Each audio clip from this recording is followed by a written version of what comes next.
ونستعينه ونستغفره ونؤمن به ونتوكل عليه ونعوذ بالله من شرور أنفسنا ومن سيئات أعمالنا من يهده الله فلا مضل له ومن يضلله فلا هادي له أما بعد بسم الله الرحمن الرحيم العاشر عنه رضي الله عنه أن رسول الله صلى الله عليه وسلم قال بينما رجل يمشي بطريق اشتد عليه العطش فوجد بئرا فنزل فيها فشرب ثم خرج فإذا كلب يلهث يأكل الثرى من العطش فقال الرجل لقد بلغ هذا الكلب من العطش مثل الذي كان قد بلغ مني فنزل البئر فملأ خفه ماء ثم أمسكه بفيه حتى رقي فسقى الكلب فشكر الله له فغفر له قالوا يا رسول الله إن لنا في البهائم أجرا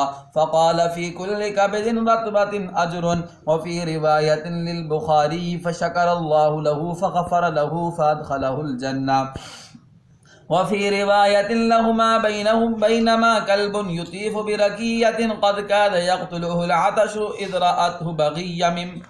رأته بغي من بغايا بني إسرائيل فنزعت موقها فاستقت له به فسقته فغفر لها به أو كما قال عليه الصلاة والسلام۔ میرے معزز سامعین و ناظرین کرام، آج کے اس درس حدیث میں حدیث کی کتاب ریاض الصالحین کے باب فی بیان کثرت طرق الخیر کی یہ باب ہے ان احادیث میں کہ جس میں نیکی کے بے شمار راستوں کا بیان ہے۔ اس کی حدیث نمبر 10 آپ کے سامنے ابھی پڑھنے کی سعادت حاصل ہوئی ہے۔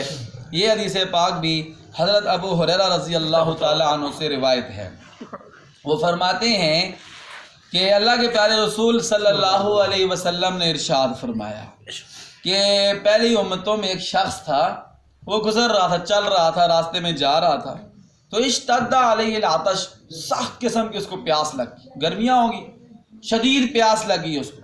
جب شدید پیاس لگی تو اس نے دیکھا کہ راستے میں نا ایک جنگل میں کنواں ہے، تو کنواں دیکھا تو اس نے ایسا کیا کہ کنویں میں اترا۔ کنویں کے اندر سیڑھیاں لگی ہوئی تھیں، جیسے آج کل آپ پتہ ہے وہ سریے کی لگا دیں سیڑھی چڑھنے اترنے کے لیے، پہلے ایسے اینٹوں کی لگی ہوتی تھیں، تو وہ سیڑھیاں جو ہے وہ لگی ہوئی تھیں، تو وہ شخص اس کے اندر اترا کنویں کے اندر۔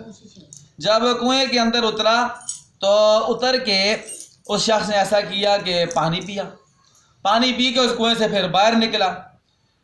تو اس نے جب کنویں سے باہر نکلا تو اس نے دیکھا کہ کتا ہے، اور شدید قسم کی اس کو پیاس لگی ہوئی ہے۔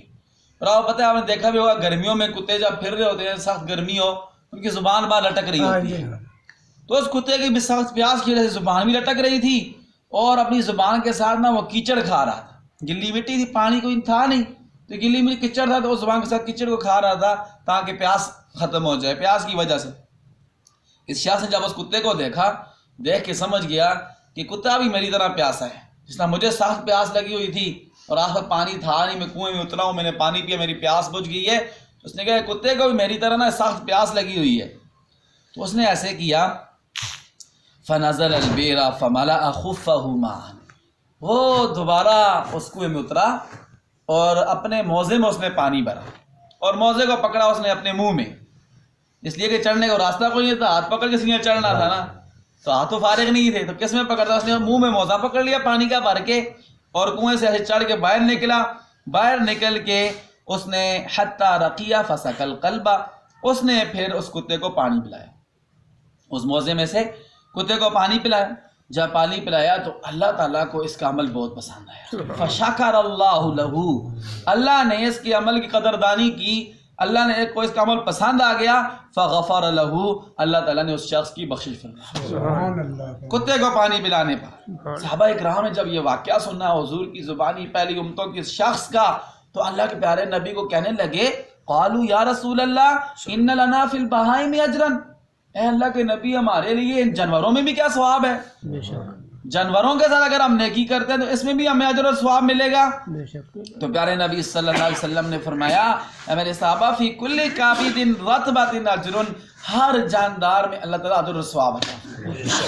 علامہ ابن حجر رحمۃ اللہ علیہ فرماتے ہیں ہاں وہ جانور جو جن کو مارنے کا حکم ہے، سانپ، بچھو، اسی طرح دیگر چیزیں جن کو مارنے کا حکم ہے، وہ اس سے مستثنا ہے.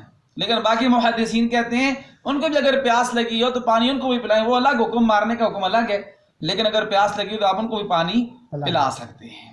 تو جانوروں کو بھی پانی پلانے پر یا ان کا بھی خیال کرنے پر اللہ تعالیٰ اس میں بھی اجر عطا فرماتے ہیں. اور یہ بخاری شریف میں روایت ہے، اس میں یہ ہے کہ پھر اللہ تعالیٰ نے اس شخص کی بخشش بھی فرما دی اور اس کو جنت میں داخلہ بھی عطا فرمایا. اور ایک روایت یہ ہے بخاری اور مسلم شریف دونوں کی روایت ہے، اس میں یہ آتا ہے، یہ تو ایک شخص کے بارے میں حضور نے بیان کیا نا، اس میں یہ آتا ہے کہ بنی اسرائیل کی ایک بدکار عورت تھی، ایک فاحشہ بدکار عورت تھی.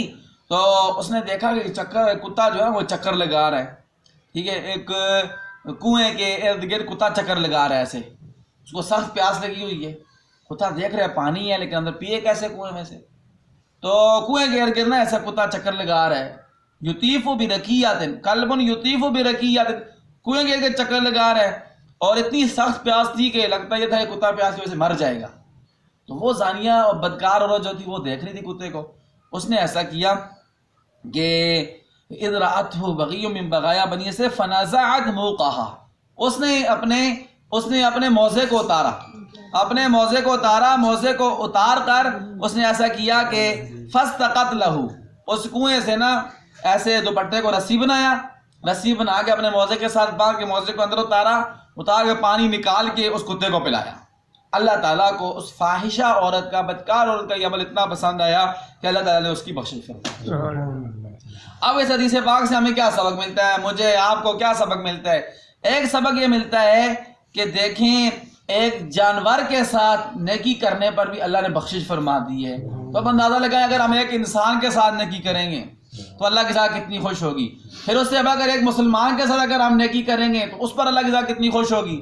پھر اس سے بڑھ کر اپنے مسلمانوں میں سے بھی اپنے رشتہ داروں کے ساتھ اگر نیکی کریں گے تو اس پر اللہ تعالیٰ کتنا راضی ہوں گے. اور خاص کر اپنے ماں باپ کے ساتھ، بہن بھائیوں کے ساتھ اگر نیکی کریں گے تو اس پر اللہ تعالیٰ کی ذات کتنی خوش ہوگی. اور دوسرا سبق ہمیں یہ ملتا ہے، ہم کوئی بھی نیکی حقیر سمجھ کے چھوڑیں نا. چھوٹی چھوٹی نیک راستے میں جا رہے ہیں نا، کوئی روڑا پڑا ہوا ہے، کوئی نقصان دہ چیز پڑی ہوئی ہے، اس کو بھی یہ سمجھ کے نہ چھوڑیں یار چھوٹا سا نیک کام میں کیا کریں گے. ٹھیک ہے، کوئی بھی چھوٹا سا بھی نیک کام اگر توفیق ہے تو چھوٹا سمجھ کے، حقیر سمجھ کے اس کو چھوڑیں نا، اخلاص نیت کے ساتھ وہ کر دیں، ہو سکتا ہے اللہ تعالیٰ اسی کو ہماری بخشش کا سامان بنائے. ارے کتے کو پانی پلانا کون سا بڑا کام ہے، لیکن اللہ کو ادا پسند آ گئی، اللہ نے قبول فرما لی، اللہ ساری زندگی گناہ اللہ تعالیٰ نے معاف فرما دی. اللہ تعالیٰ مجھے آپ کو عمل کی توفیق عطا فرمائے. وآخر دعوانا الحمدللہ رب العالمین.